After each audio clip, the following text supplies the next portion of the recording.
Good morning. Welcome to another edition of Choppin It Up with Ramel. No notes, straight from the throat. Well, let's get started. I know that today is one of those days where I know everybody wish they had the day off. It's a real sluggish day. Hope nobody ate too much of the turkey, and I hope everybody was thankful for their day and had a wonderful day. In fact, I had a wonderful day. And speaking of wonderful day, there was a few teams that had a wonderful day in the NFL yesterday. And quite frankly, I have to start with the Dallas-Washington game. Well, you know what? Yeah, let's start with the Dallas-Washington game. I watched that game. Washington fans, I know you're going crazy right now, man. I mean, if you read the box score and saw that you guys won the battle of time of possession, something that doesn't happen too often against Dallas. Kirk Cousins throws for 449 yards. 449 yards.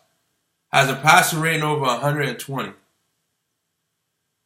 But yet lose the game 31-25 or 31-26, whatever it might have been. It's got to be a bit frustrating. And I understand.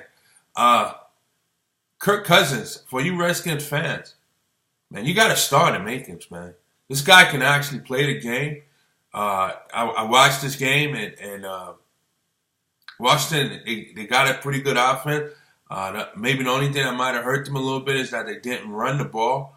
But in Washington, you guys got a squad, man. I mean, Kirk Cousins looked like the real deal.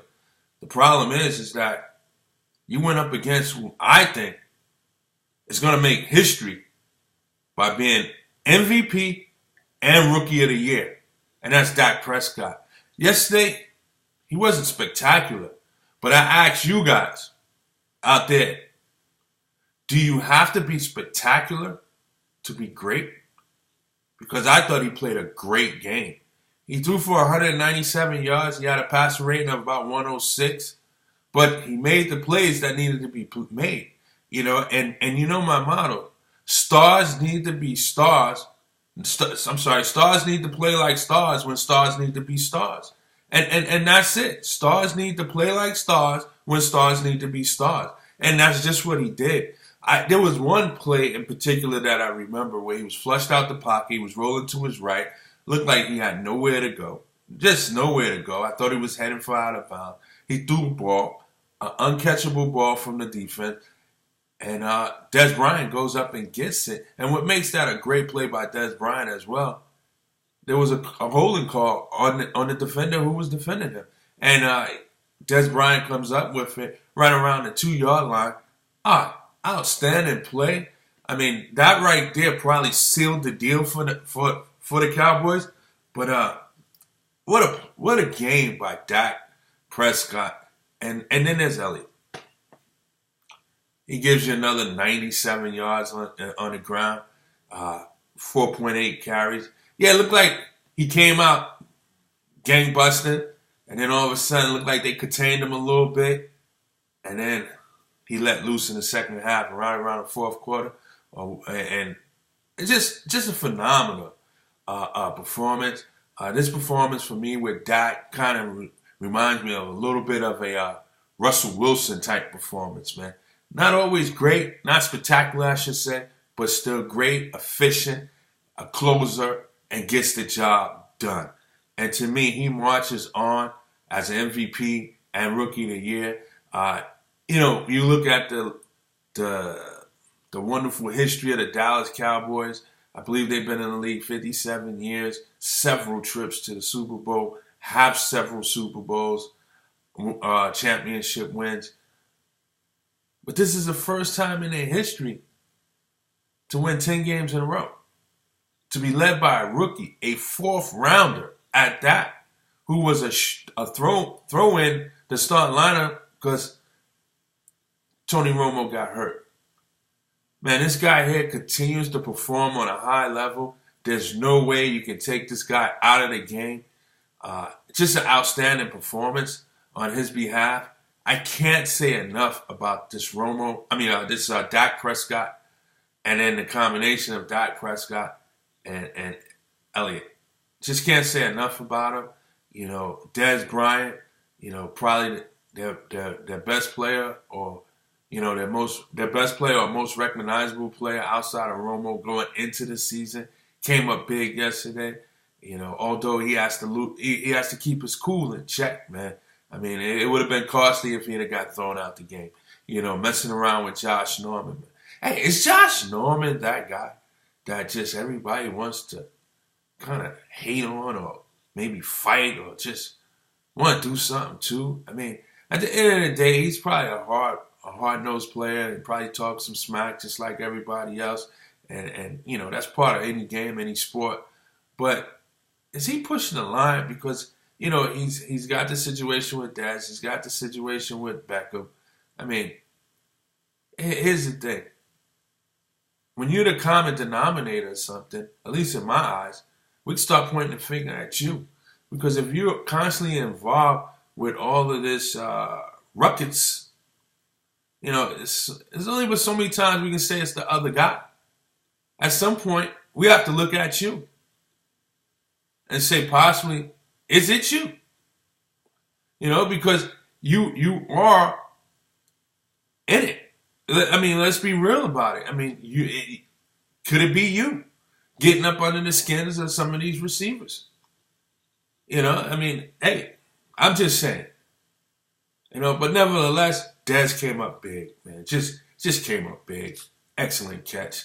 And I'm gonna flip it to the other side because we don't talk too much about it. Let's go to the defensive Cowboys, man. Sean Lee, man. This guy here is on every play after play after play after play. And he don't give up on no play, man. This guy had 14 tackles, 1.5, I believe, or 2 for losses. I believe he got the interception on a 2-point conversion. Yeah, this guy is just all over the place. He fills the gap. And the thing about it is that, he's like a quiet assassin. He don't come with the flash, the flare. He don't have the reporters following him around or anything like that. But he's efficient and gets the job done and is clearly the leader of that defense, man. He's clearly the captain of that defense. In the huddle, on the field, in the stats. Can't say enough about this guy, Sean Lee, man. And he's been doing it for a couple of years. It ain't like he just started doing it. He's been doing it for a couple of years, man. So shout out to Sean Lee. Big win for Dallas. I thought this was a game they might lose. I really did. But they come up big and in a big way. And Washington, you just gotta tip your hat, man. Maybe the better team just won. Sometimes it happens. The better team just win. And again, Kirk Cousins with a phenomenal game. If you look at the box scores outside of the final score, that really matters. And rushing, I think they let every other stat that was out there, man. From time of possession, passing, total yards. I mean, the better team found a way to win. Again, Dak was just clutch. He showed that he can be a closer. He was poised, efficient. It's just a great performance by Dak and Elliott and the Cowboys. I mean, are these guys going to lose? That's my question. If you're anybody out there, are these guys going to lose? That's the question. Are they going to lose? I don't know. I don't know. Moving along, Minnesota, Detroit, that was a great game. Detroit find a way to come up big with an interception in the final minutes. Just a huge play to go ahead and kick a game-winning field goal. It's just outstanding a game by Detroit. A little heartbroken for Minnesota as this could have been the game that sends them back. Detroit separates themselves from the pack, with Minnesota being their closest competitor at this point and sweeping them for the season. This one's going to hurt Minnesota if it comes down to any tie-breaking scenarios for the division. But nevertheless, good game by Detroit. I would say I was probably of the majority thinking that once Megatron, Calvin Johnson, decided to retire unexpectedly, uh, once that happened, many people like myself thought that Detroit would be finding some hard times. But, credit Mike Stafford. This guy was the #1 draft pick back in '09 for no reason. He's a good quarterback. He's finding other receivers to step up. He's mixing it up. And he's just giving a great effort out there. And I think they're going to secure this division, which is surprising because, Green Bay is always the favorite. But that's just a fallen product. And speaking of Calvin Johnson, shout out to him. For all my Dancing with the Stars fan out there, he finished third in the Dancing with the Stars this year. Great performance by him. I guess the footwork of being a football player helped out for him, But good performance by Stafford and good win for them. Moving right along to the night game, Pittsburgh over Indianapolis last night. I think it was 28-7. I mean, this is one of those games that, to me, was a lot of pressure on Pittsburgh. They needed to win for the division, but they needed to win so that they could take a lead in their division, I should say. But at the same time, man, when you're going up against a second-string quarterback, you can't look at him as a second-string quarterback. He did make the NFL roster. And, it's funny, a lot of the quarterbacks that we see today, some of them came in as a backup quarterback, but even so, every quarterback had a first game, a first moment, or a first big game, or a first big moment. And so you never know what you're going to get, man, especially with the Steelers defense being a lot less than what we're normally seeing. This game could have been a tighter contest, but, kudos to Pittsburgh that went out there and did what they needed to do. Again, stars playing like stars when stars need to be stars. Pittsburgh's big three and Ben, Antonio Brown, and Le'Veon Bell, they all came up big, man. They all came up big, and a good win for them. Good win for them. Really a good win for them, and they should make that division now, the AFC North. The AFC North a little more interesting as Baltimore now has to play catch up. But man, I don't know what's happening in Indianapolis, man. This was a team that was filled with a lot of promise, man. Especially with Andrew Luck, they signed him to that extension. And I'm gonna tell you something, man. The brass over there, the management brass, probably needs to be fired. Really do. They need to clean house over there, get some new people over there, and they need to build this team through the draft and start with that offensive line and find a running back. Or just find some studs on the offensive line because it don't look good there. Andrew Luck is constantly getting hurt because he's getting a lot of pressure on him. I would say if I'm Indianapolis owner, I'll knock on the door of the Dallas Cowboys and try to get, somebody that's on the come up in that Dallas brass that has a say or sits down in the meetings on who decides who gets drafted because Dallas knows what they're doing when drafted. Right now, they haven't missed on the draft not too often in the last couple of years, especially the way they built that offensive line. And that's what the Indianapolis Colts need. I don't care if you can get your hands on the assistant to the assistant to the assistant to the assistant manager, GM. You know what I mean? I don't care if that's 4 assistants away. If you can get your hands on that guy, because that guy might be on the come up and ready to take on a major role with another franchise, that could make a difference, and that's what Indianapolis need right now. Otherwise, you're just gonna have luck, and you're gonna need luck and luck. You know what I mean? Because right now the Colts is on some hard times, man.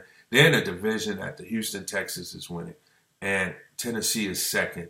That just goes to show you right now where they are at. The state of Indianapolis, where they are as a franchise. It's sad to see, man. I mean, this is a guy, Andrew Luck, in his first 4 years, showed so much promise. Every year, he just progressed. Many had him going to the Super Bowl last year, and I don't know if we'll see that anytime soon. They definitely need a change at management over there in Indianapolis. Moving right along, I should say, to the NBA. Oh man, when do you see this, man? You don't even see this on opening night. As we come back from Thanksgiving tonight, everybody plays. There's 15 games on, so if you have a team you like or you're a fan of the game and you got League Pass, you'll find something to watch tonight. I mean, literally, you'll find something to watch tonight. I'm looking forward to this home and home series with the Knicks and Charlotte. I'm a little excited about the last several games. They have a 4-game winning streak at the Garden. That's something to be happy. Like I said the other day, it hasn't been this much excitement around the Garden or buzz since Jeremy Lin days. You know what I mean? So this is a good look for New York. Hopefully they come out with some energy and they keep their winning ways as they try to get over 500 for the first time this season. It would be a good look for them if they can do that, and it'll be a good step in the right direction. Charlotte is one of those teams that is just simply well coached. Got quite a few players. Their best players probably Kemba Walker.